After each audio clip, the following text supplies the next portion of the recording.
Welcome to another episode of Rob Wright's Gen X Pop Culture, and today we're going to talk about the 80s classic Predator starring Arnold Schwarzenegger. Today we're going to talk a little bit about the background, the production, and filming of Predator. I'll talk a little bit about the visual effects. We'll talk about the casting, and then finally I'll tell you about some of my favorite scenes and favorite lines of this movie. Let's just give a little bit of background right here up front. It was directed by John McTiernan. He was also the director of Die Hard and Die Hard with a Vengeance, so he's got a good track record. We will do Die Hard later on this year. It was written in 1984 with the original title of Hunter. It was filmed in Mexico from March to June of 1986 on a $15 million budget that grossed about $59.7 million. Originally, the critics really didn't like the movie, but the fans loved it. And I love it too. It's such a great movie. Let's get into the production of this movie. The production of Predator was very interesting.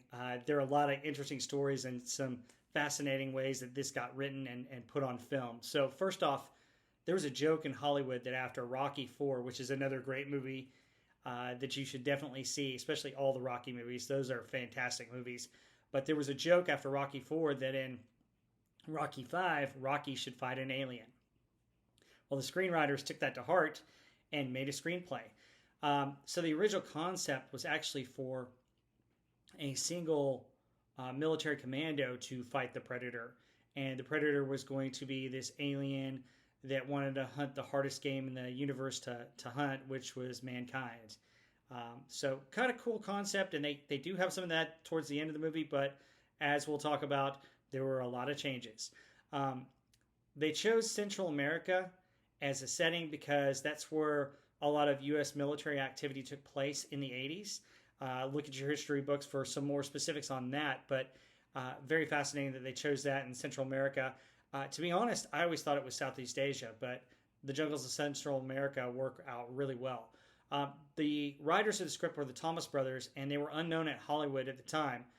And what they did was they did something sneaky to get this done. They slid the script under producer Michael Levy at 20th Century Fox's door. And Michael Levy found the script, read it, loved it, and sold it to Joel Silver, who was the one who produced another Schwarzenegger movie, Commando, which is a really cool movie as well. And then he took it to Schwarzenegger. Ironically, Arnold Schwarzenegger didn't like the script at first. He didn't like the fact that it was one man just fighting the alien. He felt it was too much like previous movies that had been made during the time. And what he suggested was that they change the script to a team of commandos that go out and have kind of an adventure film feel at the beginning that turns into a sci-fi horror. This was a brilliant suggestion by Arnold, and one of the things that helped make Predator what it is today. Schwarzenegger actually had to delay the filming by a few other commitments, and it allowed them to rewrite the script exactly as he had suggested. So he's really a credit to this film and how it was made at the beginning and towards the end.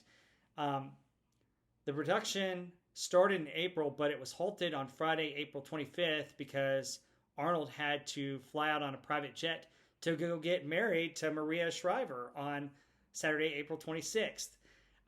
He honeymooned for 3 days and they came right back for filming, which, wow, kudos to Arnold. Such a change in his life getting married, but what a commitment to this film and what a commitment to his profession. So another interesting fact is both Arnold Schwarzenegger and the director, John McTiernan, lost 25 pounds each during the filming. So the reason for that is Arnold Schwarzenegger chose to lose 25 pounds because he's a bodybuilder and he wanted to make that change. It was a professional decision.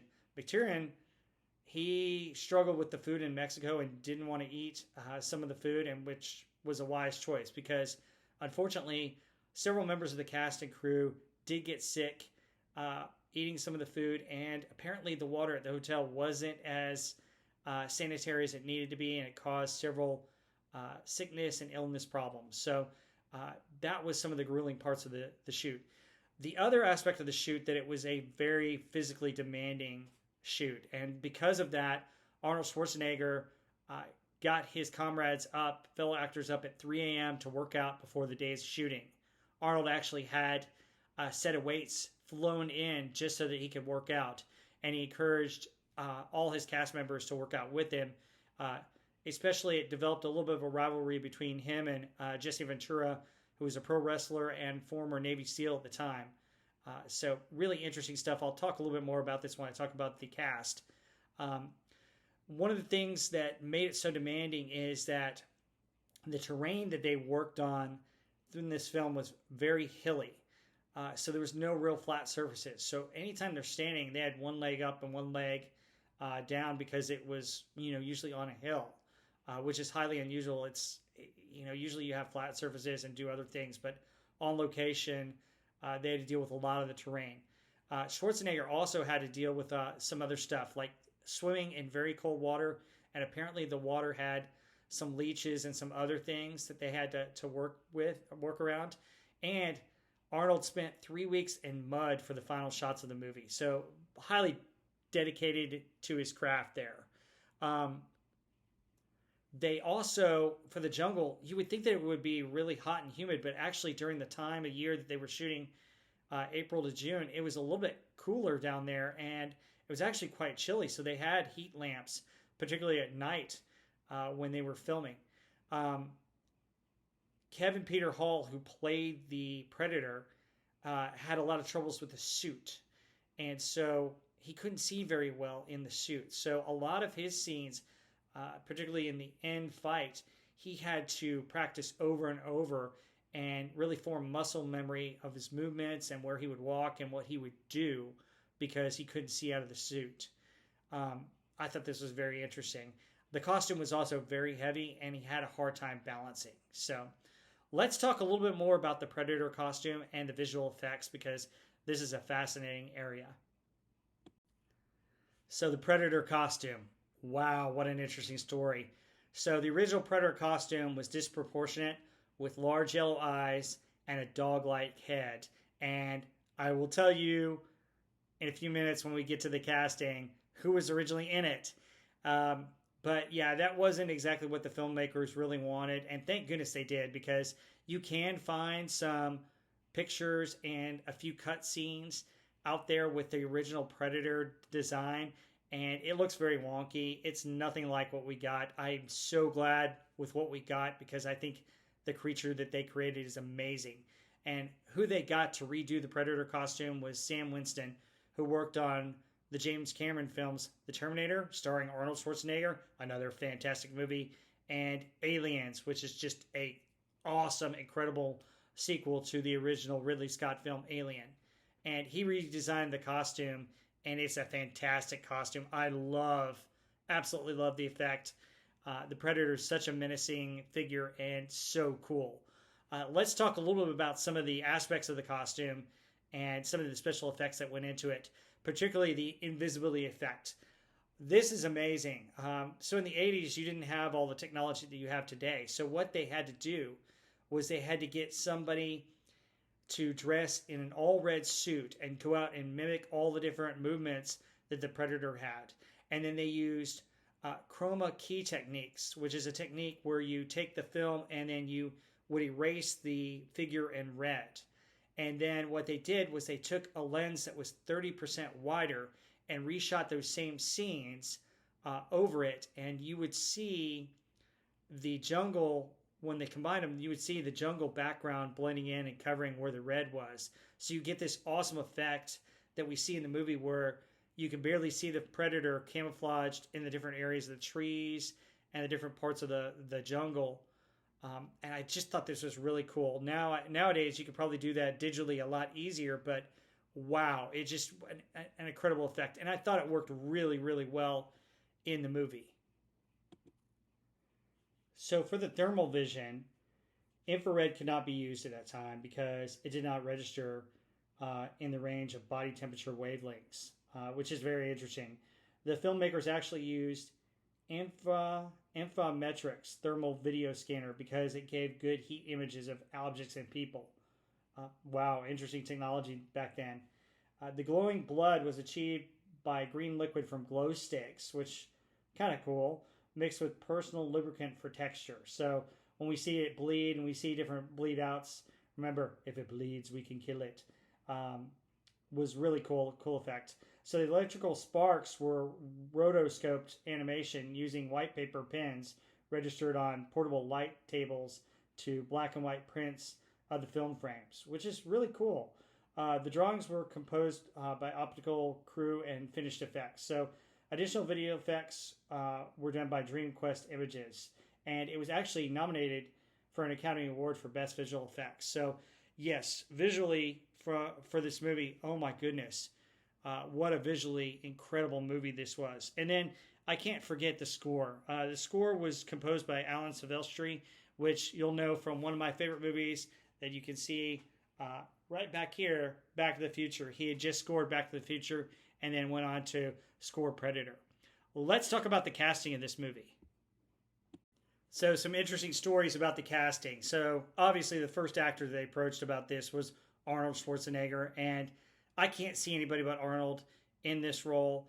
I'm sure there are a lot of other guys that could have done it, but Arnold just takes the cake. This is his movie, and it's one of my favorite Arnold Schwarzenegger movies. But yes, he was cast as Dutch, and we already talked a little bit about how he had some great influence on the film. They wanted to round out the cast with other men of action. So they were looking for guys who were bodybuilders, some guys that were really fit to play some of these special unit military figures. So they got Carl Weathers, who you'll know from the Rocky films, playing Apollo Creed, and he agreed to come on. One of the funny things that I read about it is that he didn't work out with all the other guys. He showed his muscles and wanted to do that, but he decided to work out on his own because he didn't want to compete and get involved in too much of the competition between the rest of the cast and Arnold. The other thing about it is that he was a professional athlete. He was a professional football player, and he didn't smoke cigars. And Arnold got him smoking cigars by the end of the movie, which I thought was a funny story. The other person that they cast in here was former Navy SEAL and professional wrestler Jesse Ventura. He was cast in this, and he kind of had a little bit of rivalry with Arnold. They kept trying to compare whose biceps were bigger, and Arnold. A funny story is that Arnold told the costume designers that, yeah, your costume, your bulk is bigger than Arnold, but in reality, Arnold was a little bit bigger than Jesse Ventura, and probably so because Arnold was a bodybuilder and Jesse Ventura was both a wrestler and a Navy SEAL. So probably different movements and different types of workouts and different muscles, but both those guys are still huge guys and still great actors. I like both of them in different movies, especially The Running Man, where you can see both of them in that movie together. So great stuff. There's another guy, Sonny Landham, who played Billy, and the interesting story behind him is that he actually had a short temper, and because of this, they had to assign him a large 6'7" bodyguard to basically hold him back if he ever got mad at anybody. I didn't hear any stories about him getting upset or doing anything, but wow, that's kind of interesting. And then the most ironic casting decision that they had at the beginning of the movie was the person in the Predator costume. You get ready for this. It was originally supposed to be Jean-Claude Van Damme. And what they wanted was the Predator to be able to do some of his amazing karate and kickboxing moves against Arnold. But the problem was, number one, the suit. He hated the suit, had a hard time moving in the suit. And this was the original suit with the dog face that looked terrible. And the other aspect was that he's only 5'9", so he's significantly shorter than Jesse Ventura, Carl Weathers, and Arnold Schwarzenegger. So he had reservations about it. The crew had reservations. The director had reservations. So ultimately, he left the project, and I think we're better off for it because we got Kevin Peter Hall, who's 7'2", who played the Predator in this movie and the sequel Predator 2, and he was just fantastic in this film.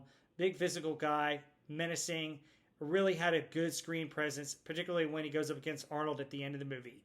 Ironically, he had just finished the heartwarming Harry and the Hendersons prior to shooting this film. So, anyway, that's a bit about the casting.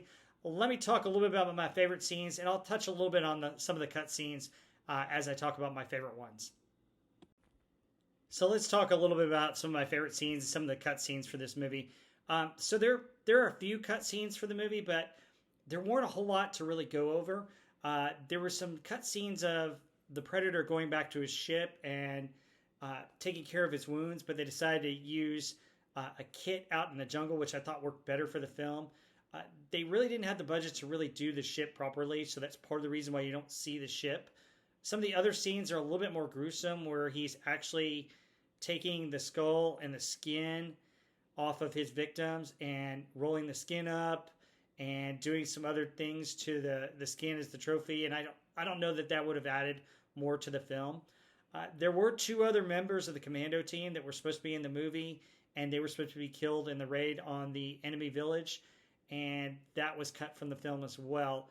One of the cut scenes that I would have loved to seen would have been the Predator's fight with Billy. I would have loved to seen a little bit more to it, because we only get Billy waiting for him on the bridge, and then we hear Billy scream as he dies at the end. But part of the reason that they didn't really film that is, ironically, Billy was the one that was supposed to survive and get to the chopper, instead of the girl that they had as prisoner. What happened was, she was supposed to pick up the weapon, and because she picked up the weapon, the Predator decided to kill her, and Billy was ahead of everybody as the scout looking for the chopper. So that was originally supposed to happen. They changed it last minute, where Arnold basically tells her not to pick up the weapon and fires at him, and that's where he gets hit in the gun, and she runs off, and he says the famous line, "Get to the chopper!" So that's a little bit about the cutscenes. Let's talk a little bit about my favorite scenes. Kind of go in the order of the movie. It's kind of the way my favorite ones fell out, ironically. But one of my favorite scenes was the raid on the Contras base. It's just incredible.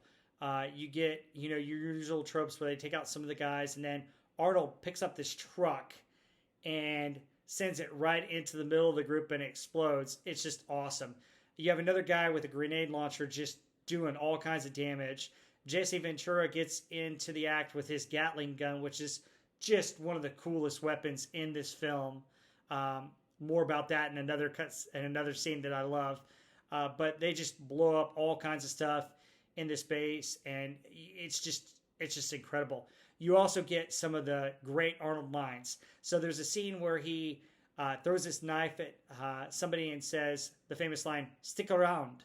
And then there's another scene where he knocks down the door to part of the base and says, "Knock, knock," and then kills a bunch of guys. So great scene. Love that. My next favorite scene in here, ironically, is the scene where Jesse Ventura's character dies, and then the character Mac just goes all crazy trying to kill the Predator who did this. And so Mac's starting to shoot in his weapon. He runs out of ammo. He picks up the Gatling gun and just starts mowing down the entire jungle. Everybody else gets in the act, and you have this just incredible scene where they're just blowing everything to kingdom come. It's just awesome. Ironically, they hit part of the Predator, but they don't kill him or do any real damage to him. He's able to cauterize his wounds and get back at them. But it just is a cool scene. My next scene that I really love also involves Mac. So there's a scene where they finally see the Predator, and Mac kind of goes after him, and then Dylan goes after Mac. And what's happening in that scene is the character Billy, Arnold Schwarzenegger's character Dutch, and then Poncho, who had just been hit in the stomach by one of their traps, along with the girl, start to leave for the helicopter. Mac goes after the Predator, and Dylan basically says, you got to give me this one. I got to hunt this guy. And so Dutch lets Dylan go, and Dylan goes after Mac to try and help him hunt down the Predator. And what happens is Dylan is looking for Mac, and Mac grabs him and pulls him into a cover and says, "Hey, he's out there. Let's get him." And Dylan is going to go around and flush him out back to Mac, and Mac's going to get in position. And Mac kind of gets in position, crawling underneath a bridge-like thing, only to see the 3 little laser scopes, and then he's killed. And then the Predator turns on Dylan, and Dylan just starts firing away. He hits Dylan's right arm. His right arm falls off, which is kind of gruesome. But the ironic thing is that his hand is still shooting, severed from his body. And then the Predator goes on to kill Dylan. It's a really cool scene. Kind of gruesome, but kind of cool. My next scene is the first part of Arnold's real fight with him. Arnold gets separated from the others. Billy dies, and so does Pancho. And then the girl is left to go find the chopper. And Arnold jumps into a ravine, and he gets out, and he's covered in mud. And the Predator, with his infrared, can't see him. And it's where Arnold discovers that he can't see him, and he's covered in mud. Like I said, he spent 3 weeks covered in mud for this, but that scene is cool. And then following that is just all the things that you do, and you see him in this picture right here, where he's setting traps, he's creating arrows and spears to go face up against the Predator, and he realizes that the Predator can only see in infrared. And then my final favorite scene in this movie is the whole fight scene between the Predator and Arnold. I mean, it is just phenomenal. It starts with him setting a blaze, and the Predator's coming, and he tries to hit him with the arrows, and he tries to hit him with the spears, and nothing works. And finally, he damages the camouflage, and the Predator takes off the mask. And one of my favorite lines of the whole movie, "You're one ugly blank blank." I'm not going to cuss on YouTube, but you get the idea. If you know, you know. Is just awesome. And they kind of fist fight, and Arnold ends up kind of in his trap underneath those thick knife-like thorns. And the Predator at first doesn't fall for it, even though he's baiting him. "Come on, I'm here, kill me, kill me."